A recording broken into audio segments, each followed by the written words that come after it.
I've had the pleasure of knowing Dr. Ackerman for some years, and I think in many ways he embodies much of what we instill in SAIS and what our students aspire to.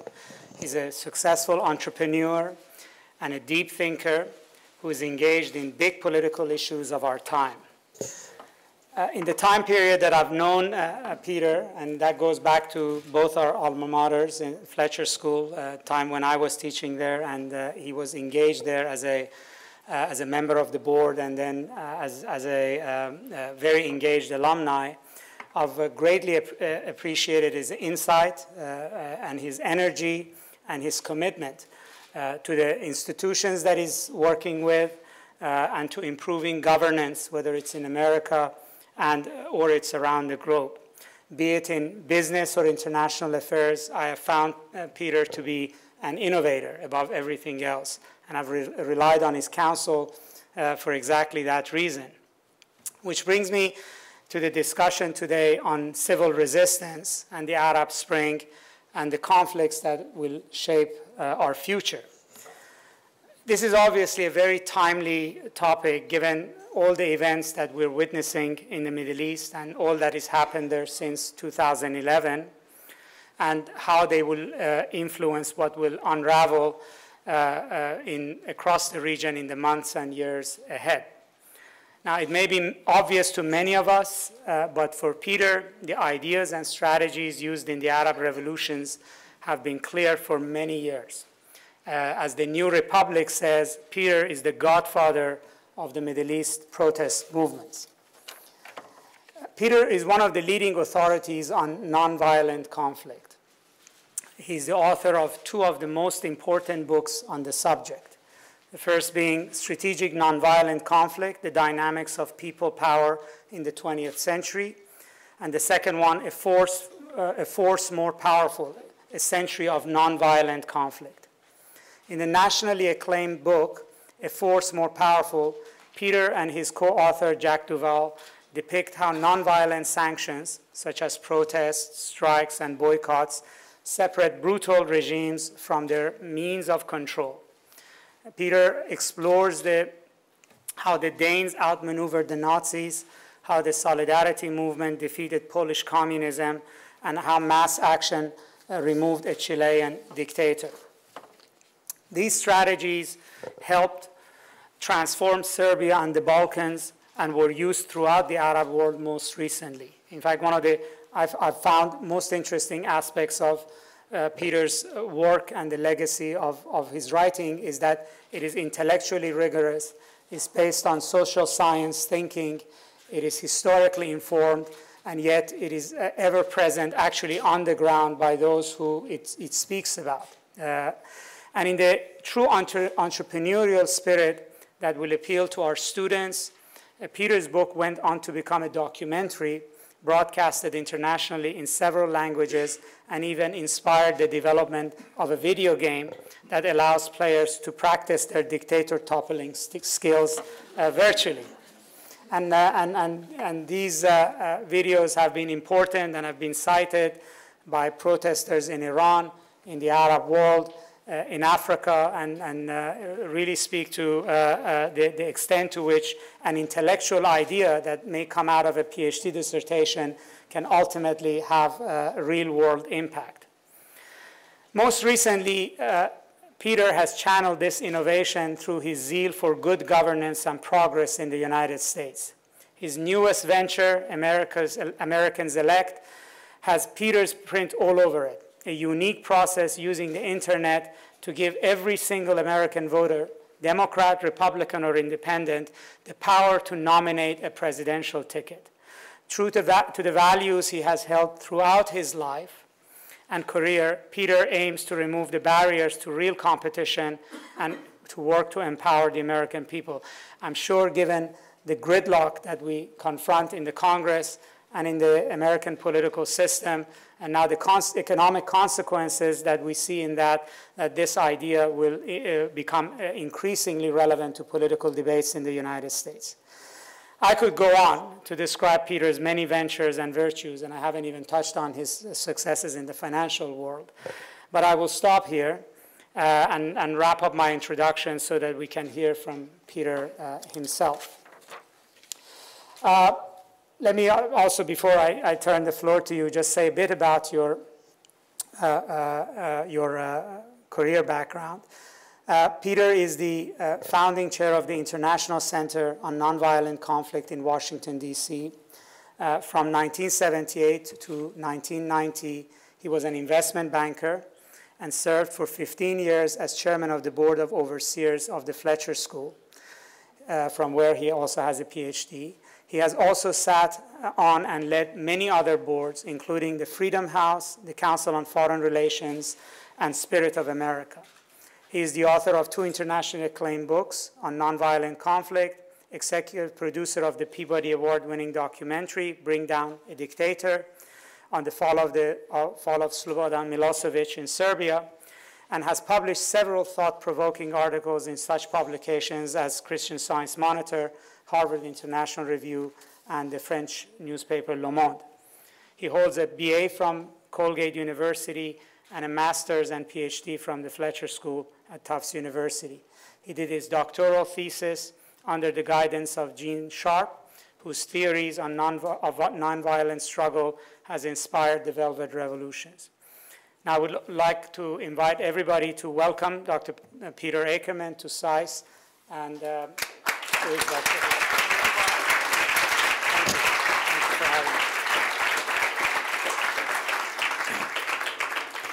Good afternoon to all of you, and I'm delighted to be here. I want to recognize a few people before I begin.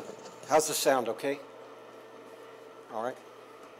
First, I want to recognize Steve Hadley, our past head of the National Security Council, and a great American, and a man I admire a great deal. But now I want to get to the key points here. The first, I want to recognize Jessica Einhorn, who is your former dean, a dear friend of mine, and also a very nice spokesman for the work I do.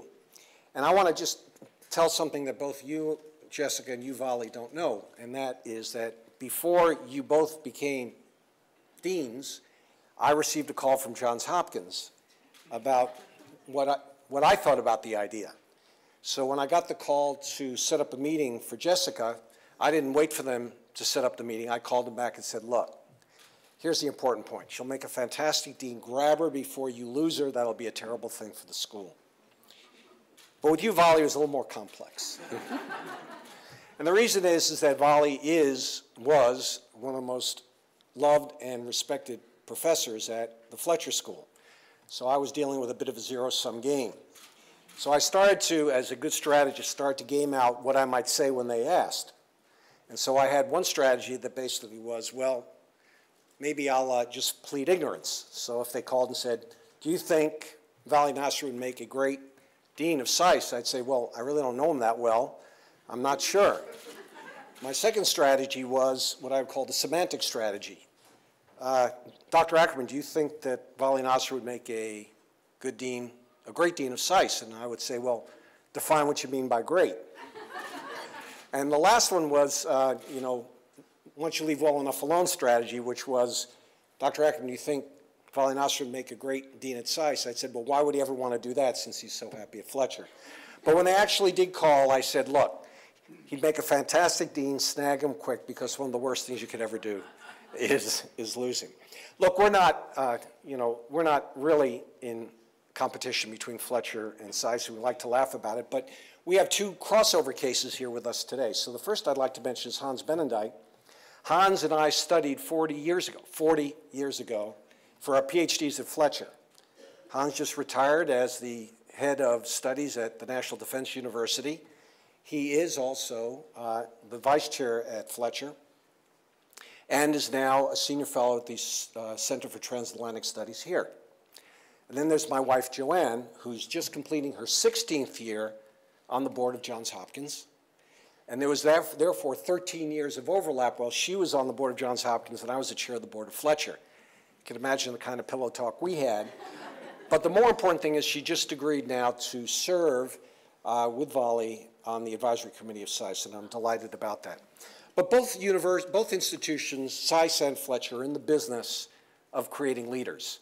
And I think we've both done pretty well. You just saw retire an alumnus who, in my opinion, was an extremely successful Secretary of the Treasury. And we just saw retire Fletcher, the Supreme Allied Commander of Europe, also, I think, extremely successful.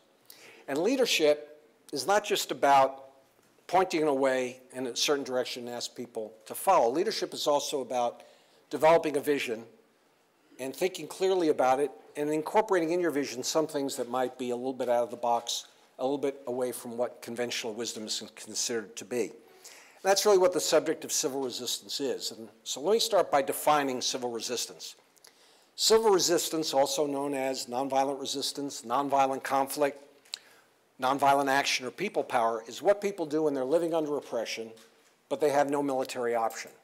So they use strikes, boycotts, protests to disrupt the existing order, but not to the point of using violence, because using violence for ways I'm going to describe to you is strategically counterproductive. And this disruption is there to highlight and enhance the possibility of defections to the degree that the opponent really can't continue to govern. Now today, an increasing percentage of conflicts are being waged within rather than between states. The most intense conflicts are those pitting an authoritarian against the population he or she intends to control. Now the common assumption is that a population living under tyranny has only two choices: acquiescence or to start a violent insurrection. But the history since 1900 tells a very different story, with over 100 significant campaigns of civil resistance, 2/3 of which, by the way, have begun since early 1970s. Now, this history has been hidden from full view. And the reason is that there exists, for reasons I can't entirely understand, but it's there, a substantial misperception, and in some cases a point of myopia, about civil resistance that is held in common by policy elites, including think tank intellectuals, media, and official policymakers. A major purpose of the center that we founded 10 years ago, the International Center on Nonviolent Conflict, is to dispel such misperceptions and provide more accurate and useful information to dissidents, academics, people from the media, and policy professionals. And we do this through movies, books, articles, workshops, lectures, and even a game of civil resistance. If you go outside, we've left a lot of material out there for you to take, for your enjoyment and use, and particularly I would refer to you our 10th anniversary booklet, which sort of describes the major interactions. There are 92 here. There have been a total, we've counted, of 960, but these are the 92 famous hits, if you will. And I hope you take a look at it to see the scope of what we've been doing. Now, what are these misperceptions? The first is that's generally held, is that civil resistance is really a new form of pacifism or nonviolence. Now, nonviolence is an ethical issue. It's what people decide to do as individuals with regard to their relations with other human beings. It's an ethical choice, as I said, but not a way to battle corrupt governance. It's correct that nonviolence doesn't change corrupt governance, but nonviolent resistance does. Now you say, well, what about Gandhi or what about King? Now their legacy, I think, over time, and I think it's already been shown, is not so much in their moral advocacy, but in the discovery of a new form of power. So for example, with respect to Gandhi, we wouldn't be that interested in him if he didn't, in 1930, leave his ashram, walk 240 miles to Dundee Beach, pick up a handful of sand, throw it in a pot of boiling water, make salt, which was illegal, and then have 250 million Indians, and that's not in today's numbers, that's in those numbers then, follow him and almost unseat the British rule. In King's Nobel Prize speech, he basically said, we really need to study more carefully this kind of power that we exerted in the civil rights movement. The other interesting point is that today, if you look back over the last 30 years, the overwhelming percentage of leaders of campaigns of civil resistance were not adverse to using violence if they thought it would work. Now, a second misperception is that civil resistance is not a new way to prevent or resolve conflicts. It's not a new form of negotiation, but it is a strategy for winning conflicts that can't be negotiated away, that can't be resolved or prevented. Now, nonviolent conflicts are also not spontaneous conflagrations that appear out of nowhere then disappear without a trace, which is a generally held view. The successful ones are premeditated and occur in stages. And this will be no different for the Arab Spring as it was for Chile, Poland, South Africa, and the US Civil Rights Movement. Now, nonviolent resistance also is not just street protests, but comprise many other tactics. Now, street protests may be cool to watch on YouTube, but they do not explain the whole range of tactical possibilities. For example, the key weapon for solidarity in Poland was the Gdańsk shipyard strike. For the civics groups in South Africa, it was the consumer boycott. In the American South, it was a combination of marches and bus and lunch counter boycotts.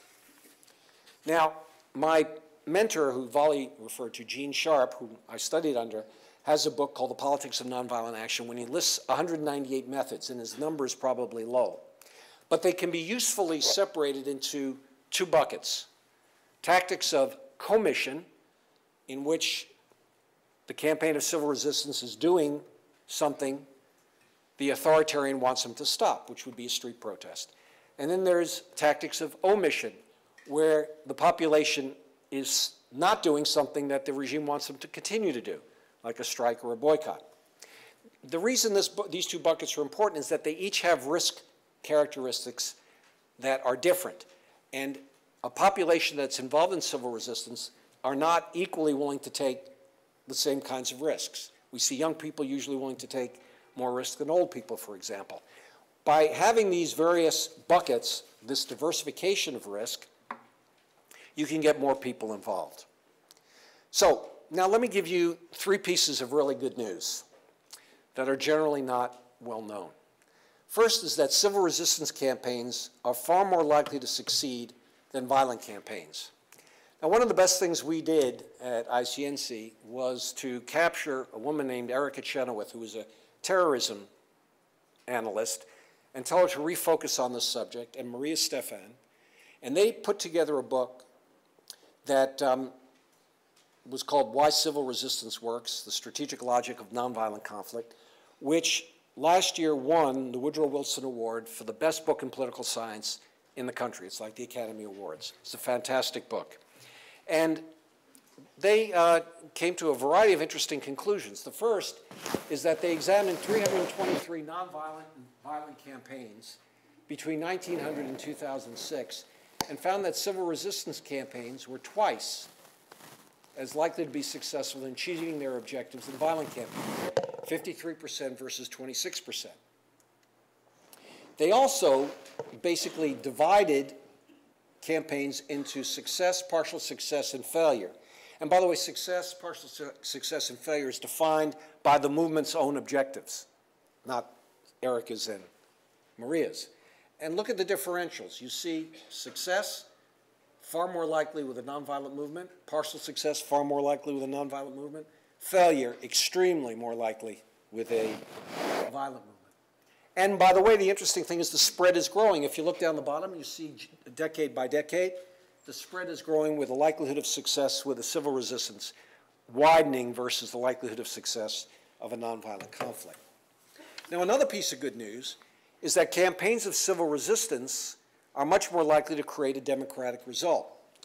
I participated, along with a man named Adrian Karanicki from Freedom House, in a study that basically looked at the relationship between the nature of the transition and the kind of outcome in terms of the level of freedom expected. So let me show you this. So here, nonviolent resistance was a major force of decisive pressure in most transitions. We were looking from the period between 1972 and 2005. And by the way, these numbers are even more clear now. 75% of those transitions involved some kind of campaign of civil resistance. Also, the transitions that were led by nonviolent civic resistance groups led to greater increases in freedom. Of the 50 transitions, 64% led to higher levels of respect for political rights and civil liberties. And I'm going to go into why that's the case in a minute. Now, here's a slide that I think policymakers really have to focus on. It's an amazing slide. This, again, came from Chenoweth and Stefan. I'm sorry, I'll get to that in a minute. I want to give you one other point here. I forgot. So let's look at cases driven by civil resistance, blue, driven by top-down initiatives, really negotiated settlements, and driven by a combination of civil resistance and oppositional violence. Levels of freedom, partly free, countries rated after the fact free, partly free, and not free. The free were basically dominated by campaigns of civil resistance.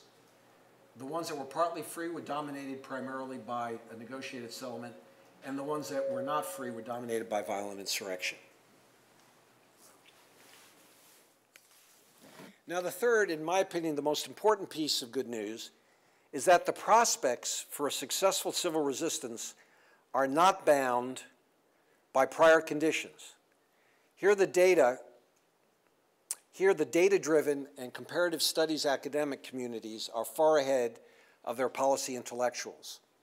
Now, by the way, I want to step back. I want to make sure this, I missed the most important slide. Let's just step back for a second.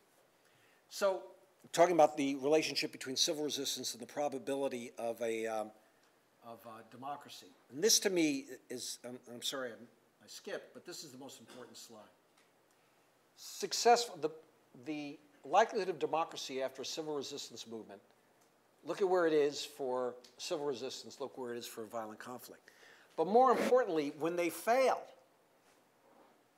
campaign, you still have a third of a chance of turning into a democracy 5 years later, but virtually zero chance through a violent insurrection.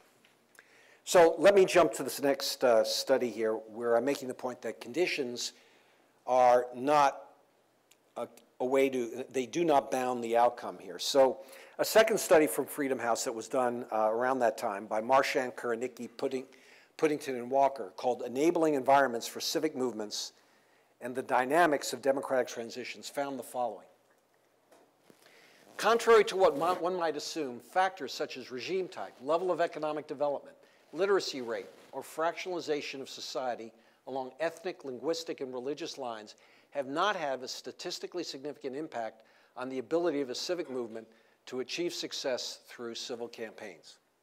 Now, I can't tell you in the years that we've been doing this, we've probably had 40 groups of dissidents come to see us, and they would say, look, we saw your movies, we want to do exactly what happened in those movies, but our situation is entirely different.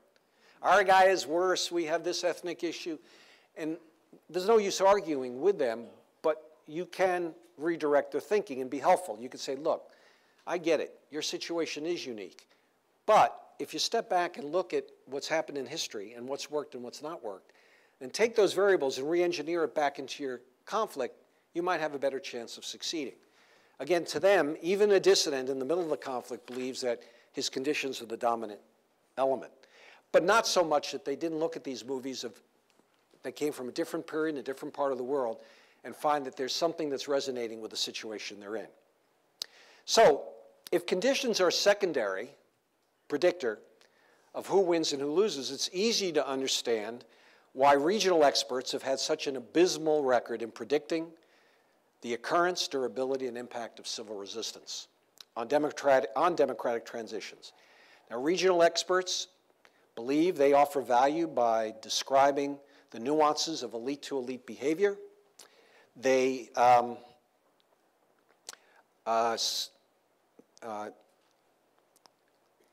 also believe that the prevalent circumstances in the economy and among contending groups are critical to understanding the likelihood of whether one of these movements are going to happen. This is what they are paid to analyze, and they believe what they offer are valuable predictors. They substantially believe what Sam Huntington said in 1984. If you know, Sam Huntington was one of the great political scientists of that time, is democratic regimes that last have seldom, if ever, been instituted by mass popular action. Now, he said this in 1984, and you could excuse him for that, but the data since then is overwhelming and proves just the opposite. So if prior conditions are not necessarily determinative of the outcome, winners and losers must be determined by something entirely different. And that something else must be the skills of the people who are waging the campaign of civil resistance. And these skills must be developed. Gandhi, for example, we know, studied Tolstoy and Thoreau. And he studied very carefully the First Russian Revolution, which is one of the great early civil resistance movements of the 1900s. And he did this before he really got involved between 1924 and 1930 in basically accelerating the movement in India. We know the Reverend Jim Lawson studied in India for years before returning to be Martin Luther King's key strategic advisor. And nearly a half century ago, Thomas Schelling, who I'm sure many of you know who he is, he's a former Nobel Prize winner and a great strategic theorist, basically looked at civil resistance movements then, and I think in what is the proper light. He called them a bargaining situation in which either side, if adequately disciplined and organized, can deny most of what the other wants, and it remains to see who wins. He put in front of us the proposition 45 years ago that it's a competition. Nobody has an inherent advantage. It's the question of who uses their assets best and who's the most competitive on the terms and conditions that they want to do battle. But it's not enough to criticize conventional policy thinkers that emphasize conditions over skills, just the reverse. If the reverse is true, that skills determine outcomes, then this knowledge must be made relevant to dissidents and analysts and others who are looking at the phenomenon of civil resistance. And ICNC was formed precisely for this purpose. As I told you before, we started with films, which now have been translated into 21 languages and seen in over 80 countries. And people, as I described you, come to us with hope watching these films, but looking for how they're relevant to their own circumstances. And our job was to share those lessons of these past movements and to excite their imagination. Now, one of the best ways to basically talk about the importance of skills is to compare the expectations of violent insurrectionists and how they expect to win versus those held by civil resistors and how they expect to win. Now, these perceptual differences, which are highlighted in the slides I'm going to show you in a minute, are no different for the Arab Spring than they are for conflicts anywhere else in the world. So let's start. So here's the common view of the battlefield. You have a leadership that cannot be reconciled with the population. You have elites that they control, and then you have pillars of support. Here's a few, but there may be many others, and they are all specific to the country involved. They can be bureaucratic, economic, cultural, religious, and they're always an element of the security services that the leadership controls, and that's the basis of controlling the general population. Now, the theory of a violent insurrection is to take and create a small guerrilla force, usually populated by a lot of athletic young men, arm them. They go up and attack the elites and the various pillars of support until they can try to kill the leadership. Now, the important point here is that the guerrilla forces at the start of these conflicts generally have inferior military capability to the security forces that exist under the leadership's control. For them to succeed, they have to flip that relationship. Unfortunately, in most cases, what happens is that the threat to people's well-being in these, by the guerrilla forces forces them to be closer and to basically, in effect, circle the wagons, to basically strengthen their loyalties with the leadership, and to look for the military to protect them, which they do versus the guerrilla forces. Then the military counterattacks, destroy the guerrilla forces, and one of the terrible problems is that the population itself is basically a recipient of correlative, of collateral damage. Now let's look at the theory of civil resistance. These little dotted lines represent, again, a leadership that can't be reconciled. But in the elites and these pillars, there are what Natan Sharansky calls latent double thinkers. People who really don't like the system but are afraid to basically raise their hands and say they don't like it. And, and this exists, we believe, in every conflict that we've studied. This exists and is prevalent in, as I said, every conflict that we've been involved with or talked to dissidents about. So the point is that by using these strikes and boycotts and other disruptive tactics, these various elements of potential defectors can identify themselves as the situation becomes more fluid, and they tend to, as they get more and more convinced that they're more and more like them, they tend to separate from the leadership until the most critical thing that happens is the military defects. And if you look at almost all our movies, we tell the story, it's a story about the ultimate defection of the military. So to summarize, how do you win? In the case of a violent insurrection, it's through the overwhelming force of arms to destroy the authoritarian and his supporters. In the case of civil resistance, you win by inducing defections in order to eviscerate the authoritarian's power. And how do you do that? Well, you do it, in our experience, in three ways. The first is that you have to get the opposition population to unify around a small number but doable set of objectives, and to get a leadership that as many people as possible will support during the pendency of the conflict in support of those objectives. The next thing you need to do is basically create a war chest, if you will, of diverse nonviolent tactics that maintain nonviolent discipline but basically challenge authority in every conceivable place you can within the society. And then the last thing you need is the capacity to plan, to think about how this conflict, and believe me, most dissidents don't know how to do this or refuse to do this, is how to plan over a longer period of time, a year or more, about how to sequence these tactics to create greater and greater disruption and to basically put more and more pressure on the legitimacy of the authoritarian opponent. Now, we also need not to just consider how you win, but we also need to consider what happens and what the cost of losing is. Now, the cost of losing in a nonviolent insurrection, or what we used to call expected value in investing business, the likelihood of losing versus the cost of losing, is you now have, according to the statistics I showed you, a 74% chance in a violent insurrection of a very bad result. You know, I can give you endless examples of this, but just look at Chechnya in 1990 and 1995, and of course Syria, which today is approaching a battle for extinction. I'll be talking more about that in a second. Civil resistance, though, has a 46% chance for failure, but the failure is recoverable. And this is a key point. The authoritarian might, for a period of time, bend the population to its will, but it still needs their obedience in their end to create a normal society.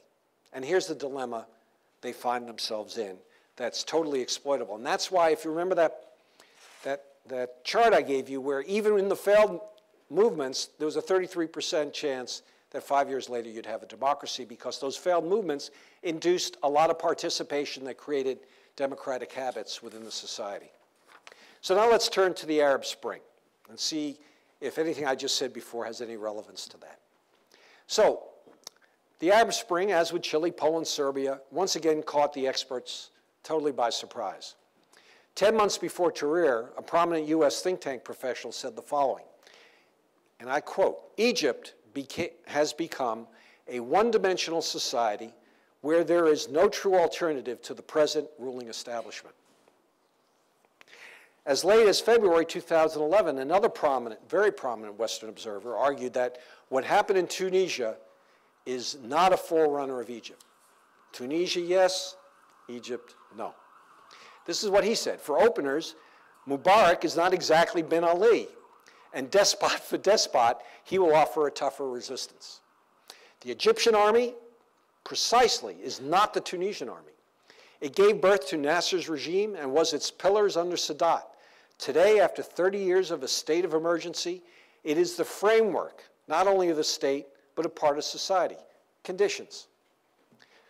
Now, will this army shove Mubarak onto his plane as quickly as was the case with Ben Ali? Well, the answer is yes, but they didn't even give him the courtesy of the plane. They arrested him in situ and basically threw him in jail.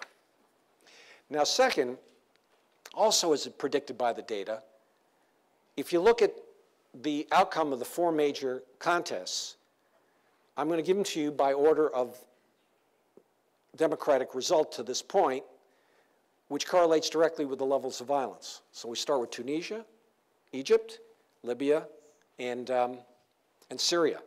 Now, Libya was a victory driven by outside military intervention with little civilian participation. While it's on the cusp, time will tell whether the jihadist elements will prevail or there'll be a democracy. We hope for the latter.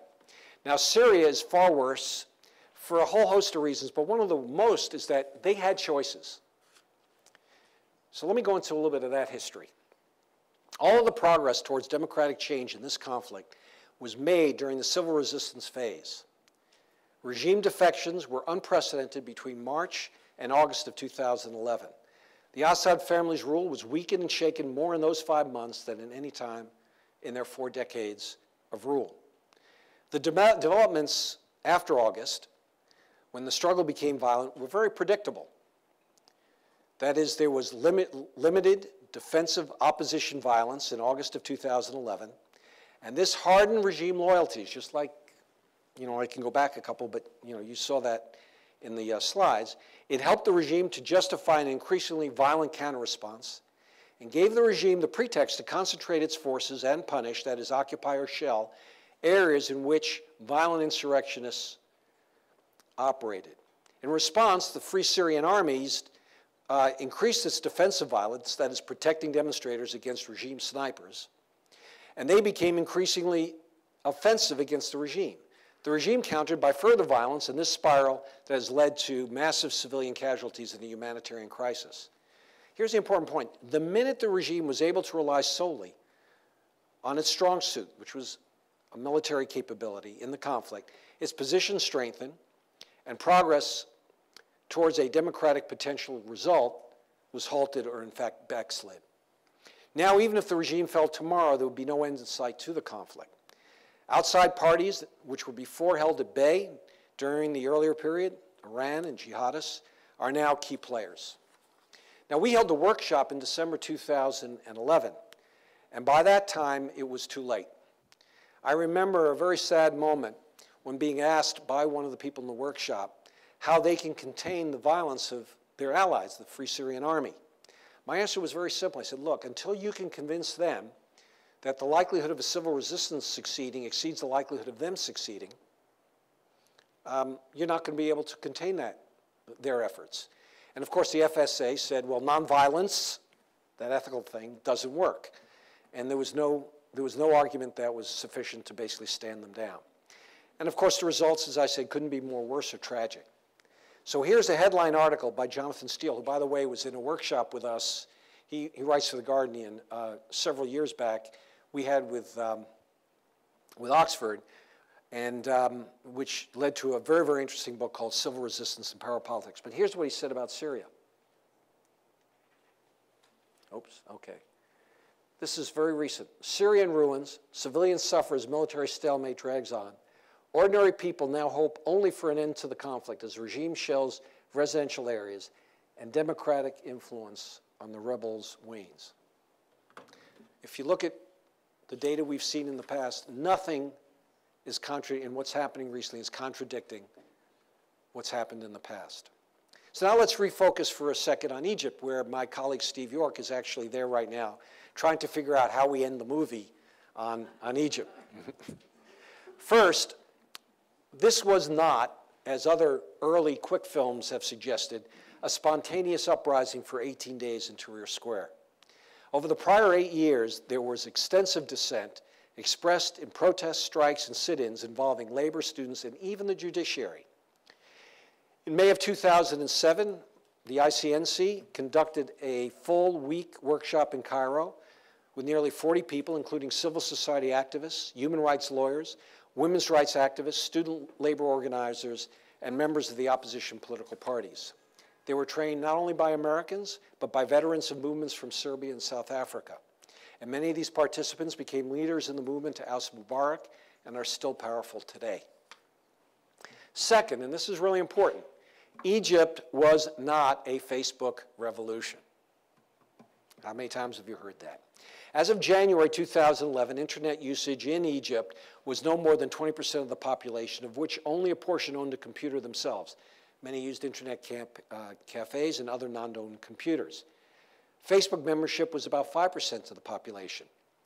Regarding political activism, the significant Facebook page, which was called We Are All Khaled Said. Khaled Said was killed in custody by the military. That was launched in June 2010. In Steve's interviews with 2 of the 3 administrators of the page, they told him that it was a useful mobilizing tool for young activists, but that it's completely wrong to call this a Facebook revolution, since too few Egyptians had Facebook memberships, and a high percentage of those who participated in the revolution were not computer users at all, and many of them were in fact illiterate. Once the protests began in January 25th, the government blocked both Facebook and Twitter. Early in the morning of January 28th, the largest of the protest days, the regime shut down the entire internet in Egypt, along with all cell phones and text messaging. The shutdown lasted for the 5 critical days with no impact on the intensity of the uprising. Now, aware that the government was monitoring Facebook and Twitter, protest organizers instructed activists not to post on Facebook or Twitter. Their plans and instructions for street actions were communicated by email and telephone, and by leaflet and word of mouth. When cell phones were out, they tried to use landlines whenever possible. In preparing for January 25th, the administrators of the Khalid Said Facebook page were aware that so few were on their page, they instructed members that were on the page to stop and go out and recruit protesters in their own neighborhoods face to face. Now, here's the point. The information blockade, internet and cell phone blackout, the fact that the state-owned media did not report on the protests actually brought people into the streets, into Tahrir Square and other main squares in other cities in Egypt to find out what was going on. Once they came out, they joined in. Therefore, the information blockade actually increased the number of people who participated in the protests. Now, why is this important? We tend to look at events from the prism of what's important to us or cool to us at the moment.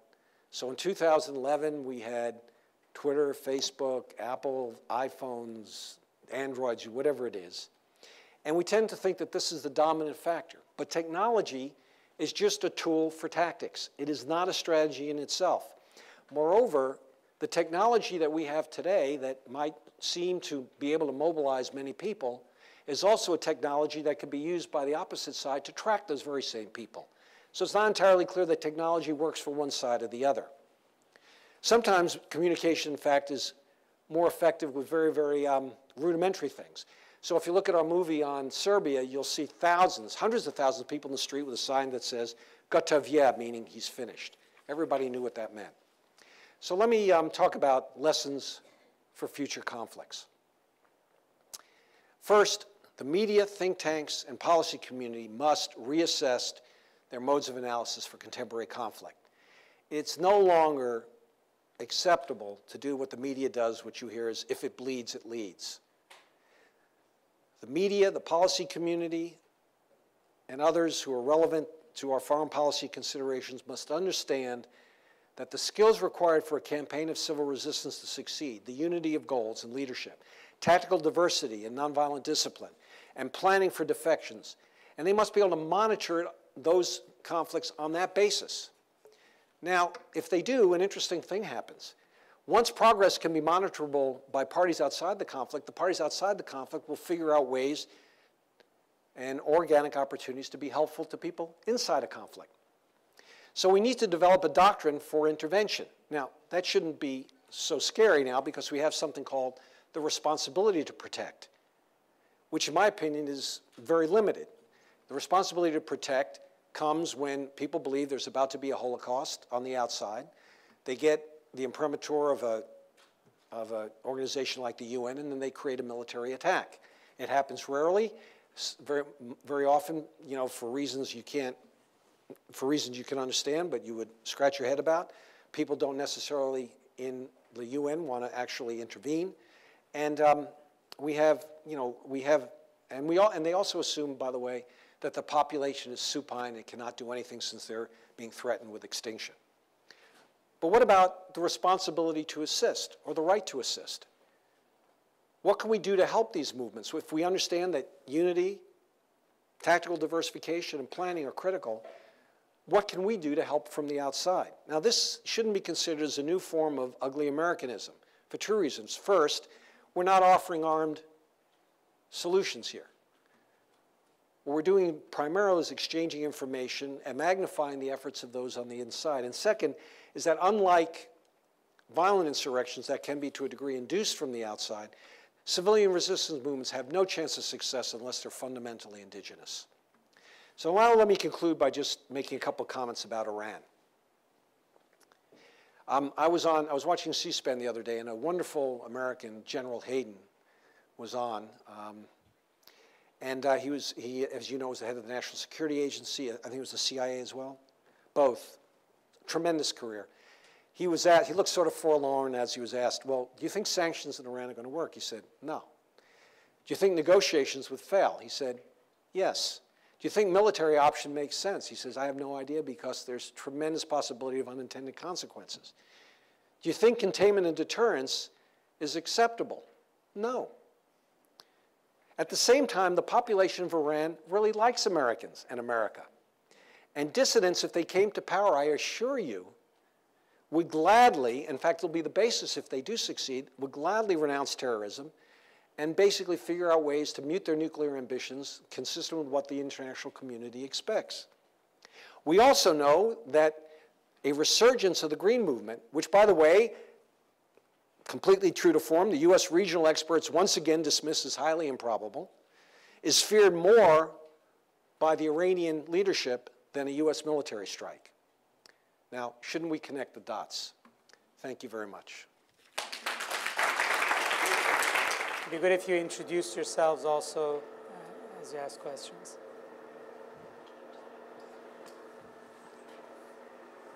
Daniel Sir, we're from Johns Hopkins SAIS. As Peter knows, I'm extremely sympathetic to his perspective. But I can't help but notice that those who bring us the Arab revolutions are not always succeeding in the post-revolutionary period. And I wonder if you could discuss that in the same sort of strategic terms that you discussed the revolutionary period. How do we make this come out right, not only in terms of democracy, but right in terms of treatment of minorities, right in terms of really sustainable democracy that doesn't have the threats that are emerging already? First, let me say, if you don't know, that if you go and see our movie Bringing Down a Dictator, it's really saying starring Dan Serwer. He's a big, he was very active in the movie. Look, one of the problems, as I alluded to, is we don't know when the conflict is ending in Egypt. And there's always a counterattack, a totalitarian counterattack, authoritarian counterattack. And the same factors, and so you're in a competition, you're in a conflict, and the same factors append. And the question is, if you look at Egypt, you know, one of the things that was so interesting in the early interviews that Steve did, my partner Steve York, is that we had interviews with members of the Muslim Brotherhood who were clearly not happy with other members of the Muslim Brotherhood. So again, it's exploiting, the most important thing is to keep the violence down, because then you are allowed for loyalty shifts. And if you see this in the long term, where people are going to find it more convivial, safer, better in their interest economically, to basically create a society that, that solves many of the problems between them. And if you have to use disruptions that I've described to help get there, you're likely to win. But I can't tell you, you know, 46% of nonviolent resistance movements lose. So I don't have a formula. And by the way, there's an important distinction here.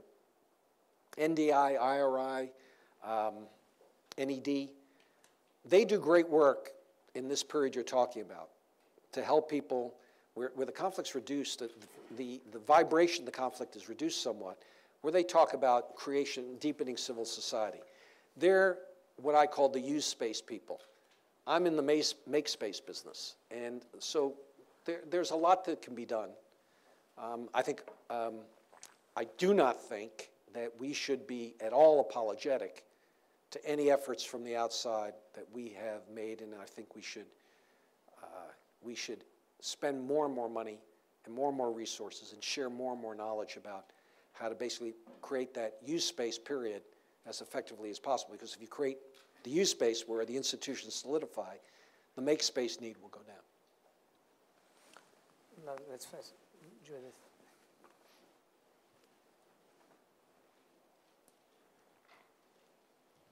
Judith Kipper.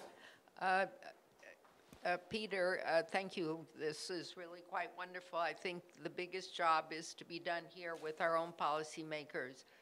In a country like, a quick comment, and then I do have a question for you. In a country like Egypt, it's not a question of money and apologizing. It's a question of policy. We haven't had a Middle East policy for at least 2 or 3 presidencies behind us. Whether we're going to have one this time, I don't know. But that's where our problem is. Not money, not efforts, not organizations, policy. Now, my question to you is, Syria started out quite well. 23 million people, 1/4 to 1/3 are currently refugees or internally displaced, burning their furniture at home for warmth and have no food and no medicine. They started out totally peacefully. It was really amazing. They're a very Occidental type society, well educated, and the government turned on them. Obviously, had we done a no-fly zone early on, they wouldn't have been able to use their aircraft and bomb them and Scud missiles, et cetera, but that didn't happen.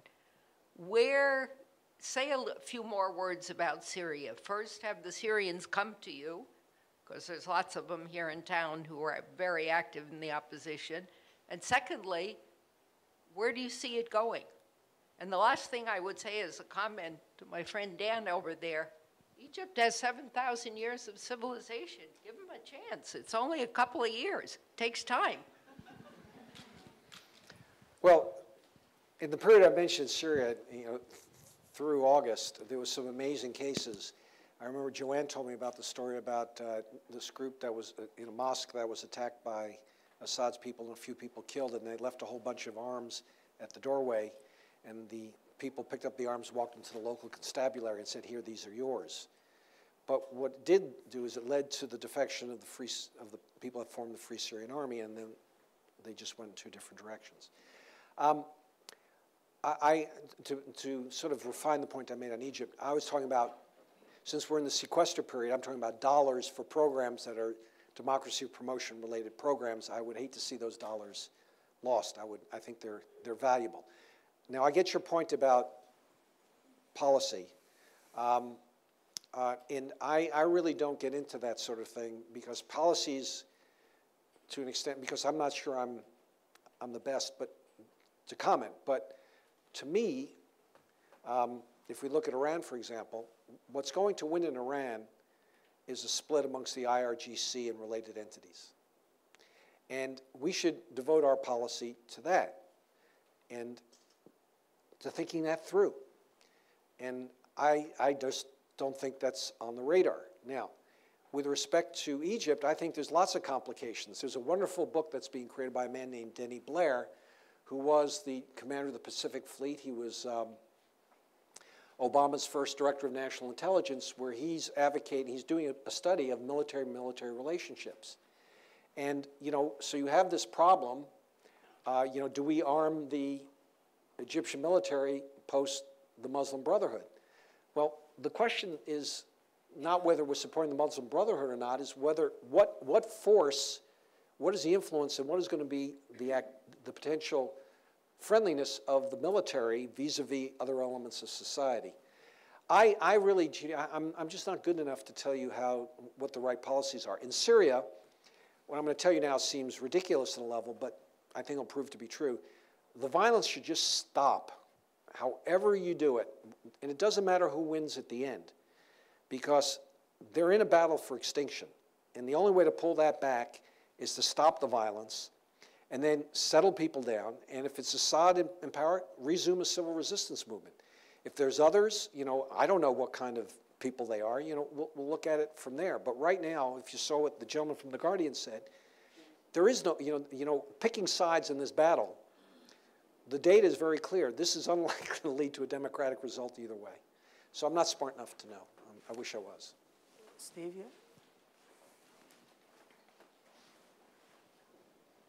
I'm going to try to put you on the spot a little bit, because this is wonderful work. Let me fast forward. And you're now the National Security Advisor, and the following has happened. We tried a negotiated solution, and despite best efforts, it has failed. We've told the Iranians we'd like to continue and try to do something diplomatically, but in the interim, they've got to stop continuing to move for what looks like a nuclear program, and they don't. And the President of the United States turns to you and says, so give me my options. And you say to him, well, there's not a one shot. You're going to have a scenario, a series of steps. We need to think this through. And he says, okay, well, what do I lead with? Give me an option where I lead with something military. Give me an option where I lead with something economic. give me an option where I lead with something diplomatic. And oh, by the way, give me an option where I lead with civil resistance.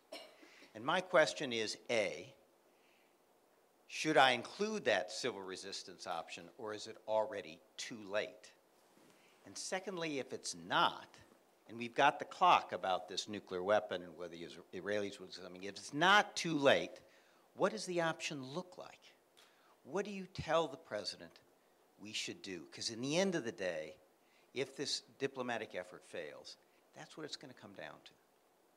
Well, first of all, Steve, I'll do a lot better as your assistant than actually as a national security advisor. But, you know, civil resistance should be looked on as an incremental strategy, because you'll never satisfy people in this town that it's the point of the sphere, because it has an indeterminate timing. But I tell you, if I was able to speak to the Iranians, what I would say is, look, maybe we'll attack, maybe we won't. Maybe you'll proceed and have the wisdom not to. But at some point, we're not going to care, because we're going to do everything we can to basically delegitimize your regime. We're going to help dissidents, we're going to fund them, we're going to protect them, and we're going to create a huge megaphone for what they want. Now, to do that, the dissidents have to do what the South Africans did, make a list. Now, I'll tell you, the first thing I would do is I would, you know, my son, as some of you know, is a wrestler. They just knocked wrestling out of the Olympics. And there's this huge groundswell around the world. Wrestling is in 155 countries, and Iranians, here's a place where Iranians and Americans can agree. You know, and my son wrestled in Tehran, as a matter of fact, at the World Championships. But there's this groundswell. So what I would do, first thing tomorrow, is I would get every single think tank in this city, in every capital in Europe, in the Middle East, and the people who are there and active, and have them all sign one petition that says the following: we want an end to the Guardian Council's stranglehold over elections. We want free and fair elections, and we will support anybody who stands up in Iran to basically echo this. Now, why am I doing that? Just go back to what we said here. This is a way, this kind of disruption is a way to tease out who's most loyal or less loyal. Then what I would encourage the opposition to do is to stop pettifogging with each other, as Abraham Lincoln said, and start coming up with the next set of demands. And one set of demands that I would think that they would be interested in is to recognize that this quest for the weapon is destroying their economy. It's basically stunting their lives. It's a bad risk return. And it should be stopped. And that the only way to stop this is to get people who think about it differently. And I will assure you that these sort of things are, as I said, are more frightening to the regime than are, oh, maybe we'll attack and maybe we won't attack. But one of the key things we can do is we can create a huge verbal firestorm to encourage an echo inside. I know that if you encourage the echo inside, that echo will continue to reverberate and accelerate. That sort of thing is real. It's what's happened. It's why this sort of thing succeeded in the past. This isn't a theory. Now, so that's why I'm your assistant, Steve, because I'm not going to sit there with the other. You know, we went through this together, right? Yeah, we went through this thing together, right? And the last thing you invited me to be part of, and we were talking about negotiating strategies and attacks. I just don't understand why. And I was at a similar one with the council in 2004. Why? And it's always too long. But you know, in 2004, the nascent elements of the Egyptian movement were there. If we had started the same thing, if we had encouraged the same thing then, it's now, what, 8 years later? You know, we might have had a different dynamic. So it's something that's engrafted on to what the other strategies are. It's not, you can't lead with civil resistance. It has to be a pervasive part of what we do. And by the way, when they sit in, would it be amazing to you if the Iranians basically, I know, for example, if you look at the well, let me leave it alone. You know, I would say that I wouldn't be surprised that if Iranians told their American counterparts at a certain point and said, we'd be more willing to negotiate in a friendly way if you stop this sort of thing. Which means you have to not stop it, you have to accelerate it. Because then you'll understand that's your real chip in the game. Ruth? Thank you, Peter. Hi, Ruth. I have what I think is a moral question. And it's a personal question because I've always been puzzled by Gandhi. There's pure nonviolence where the protester is nonviolent and the state remains nonviolent. And then there's the tactic which I think for probably good reasons Dr. King and Gandhi used, which was to have the protest be nonviolent, but in the knowledge that the response to it would be violence. In other words, get the shock value of violence by morally provoking your tendentious regime, the Brits or the American South. And I wondered if you, I take it the way you've presented it now, that your adhesion to nonviolence is partly tactical. It's because you could predict in Selma at the bridge, what was it called, the Pettin Bridge or Pettis Bridge, that Bull Connor was going to be terrible. My other question is this: one of the pre-Nazi books that made an impression on me, Elias Canetti's Macht und Mass, that crowds are almost inherently changeable, and that it's sort of, in a way, stadium sports are exciting because they're sitting down and can't riot. It's a mass of people, if they were on foot, could suddenly turn. So I guess I'm really asking whether your major criterion is efficacy in changing the regime or pure nonviolence for its own sake, for its own moral let's sake. first get rid of the word nonviolence as a noun. And let's use the term nonviolent as an adjective that subsumes a series of very aggressive behaviors that are disruptive but are not violent. As I said before, they're not violent because your purpose of your defections is to basically disrupt the loyalty structure that leads to defections. You can't get people to defect or you're threatening to kill. That's just sort of a fundamental thing. So I think you don't have to renounce your ethics, which may be different from other people alongside of you shoulder to shoulder, by saying that we really need to understand, if we want to understand how to win, to understand these tactics are nonviolent for strategic reasons. The issue is not, we don't define violence, our tactics, depending on what the other side's response is. What we try to do is anticipate what the other side's response is and then have another tactic involved. That's why I said, you know, a boycott is less likely to lead to violence than a street protest. But you need both, because there's a cost to repression. Every time, remember, an authoritarian's in a very, very tough position, very lonely position.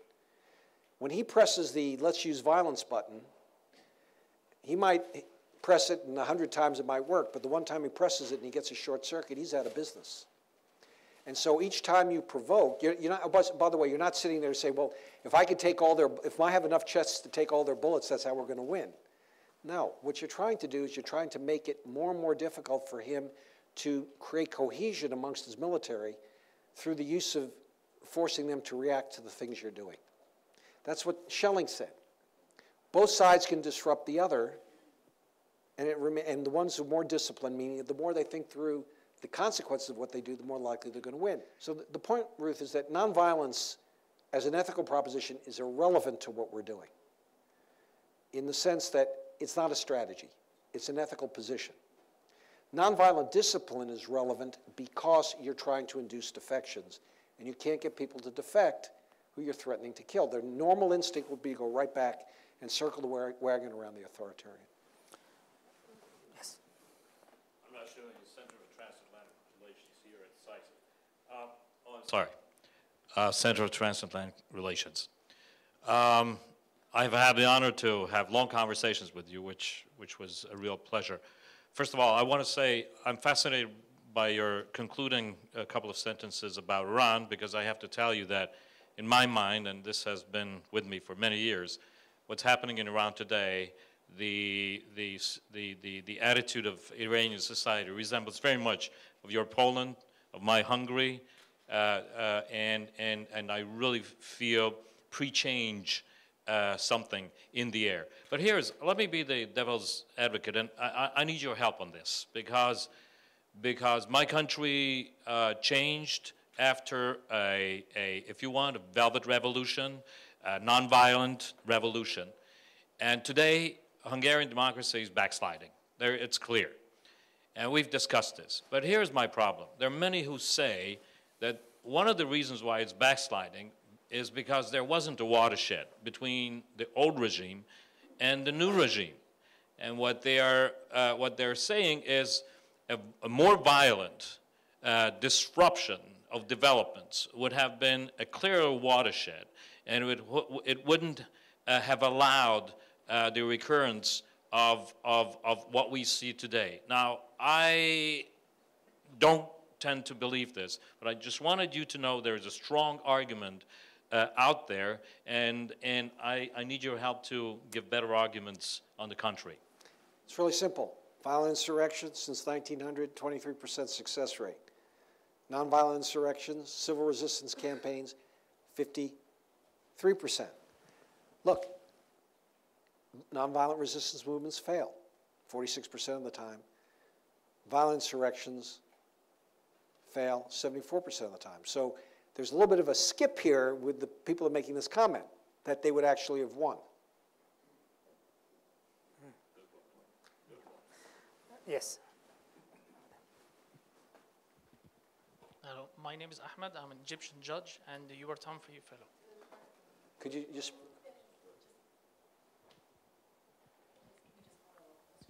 Okay, thank you. I'm an Egyptian judge and the Hubert Humphrey Fellow.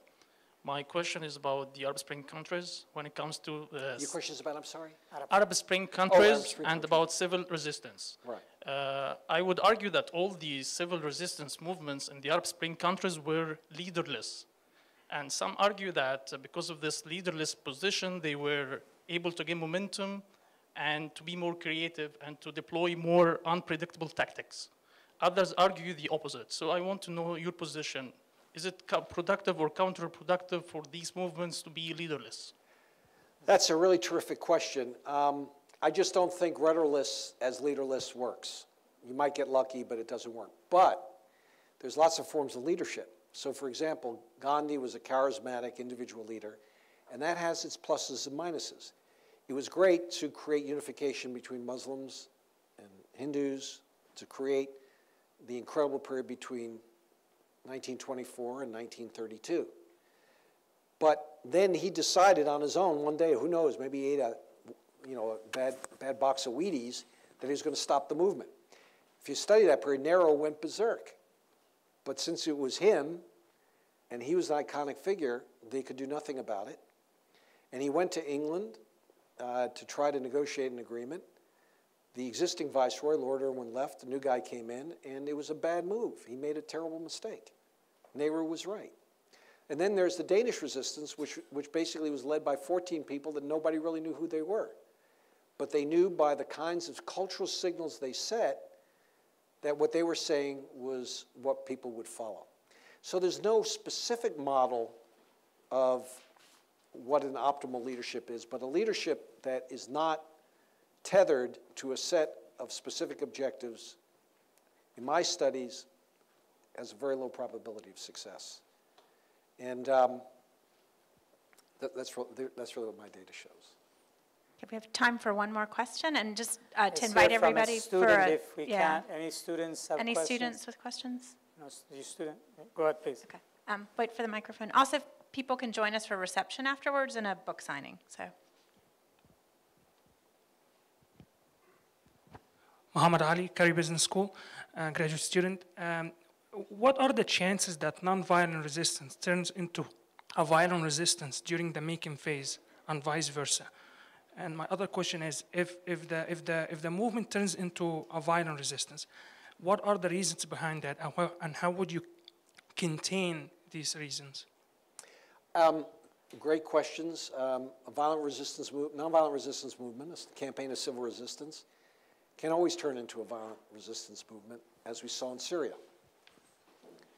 And there's no reasons that I can generalize but I consider this a huge failure of the International Center on Nonviolent Conflict because we didn't have an impact on the thinking of a civil resistance movement. By the way, we made reference to the fact that we have a game of civil resistance. It's called the People Power Game. It's online. And the one thing we did, which was really cool from the first version to the second, is that we just had in the first version what civil resistors do. We added in a game scenario where civil resistors were joined by nonviolent resistors to try to get an outcome. And it comes out bad every time. Every time. So I think the most important thing to realize, and I think the really good news, is that you have a choice for your freedom. And it may be counterintuitive now because force versus force, because you can only deal with, seems you can only deal with violent adversaries with violence, but the fact is that they have a structure of command and control. Your attack is not to basically overwhelm them with force, but to basically disintegrate their command and control. When you keep that thoroughly in mind, you always have a chance of victory. And if you see in my data, even if you lose, you have a chance to recover. When you're in the middle of a violent insurrection, you lose. You lose. There's no recovery. And so that's the good news. The more people who have that good news, the more unlikely people will go from a nonviolent resistance movement to a violent one. So that's the job of the International Center on Nonviolent Conflict. Well, please join me in thanking Dr. Ackerman for a wonderful event. Thank you very much.